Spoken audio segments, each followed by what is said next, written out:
આવી તીવ્ર અભિપ્સા અહીંયા જે 100-125 સાધકો બેઠા છે એને આ સમ્યક દર્શન પ્રાપ્ત કરવા માટેની તીવ્ર ઈચ્છા કયો એ તીવ્રતા કેટલી અને કેવી?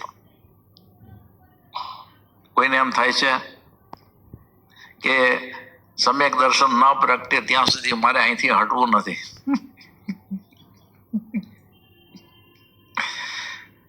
અને ખરેખર એમ બોલી તો ખાલી બોલવા ખાતર નહીં, પણ પછી લાગી પડે કે નહીં પ્રગટ થાય ત્યાં સુધી હું અહીંથી હલવાનો નથી. આવી અભિપ્સા અંદરથી હોવી જોઈએ, તો એના પુરુષાર્થની અંદર બળ જોર આવશે.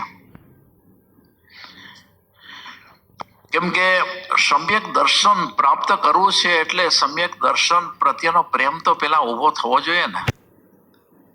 એ પ્રેમ ઉભો કરવા માટે થઈને કદાચ નહીં, પણ એ પ્રેમ ઉભો કરવા માટે થઈને જીવે વિચાર કરવાનો છે કે અનાદિકાળથી હું જે દુઃખી થઈ રહ્યો હતો, આ સમ્યક દર્શન પ્રગટ થશે એટલે હું બધા દુઃખથી મુક્ત થઈ જવાનો છું. એવું સમ્યક દર્શન મારે પ્રાપ્ત કરવું છે, તો પછી એના ઉપર પ્રેમ વધતો જ જાય ને.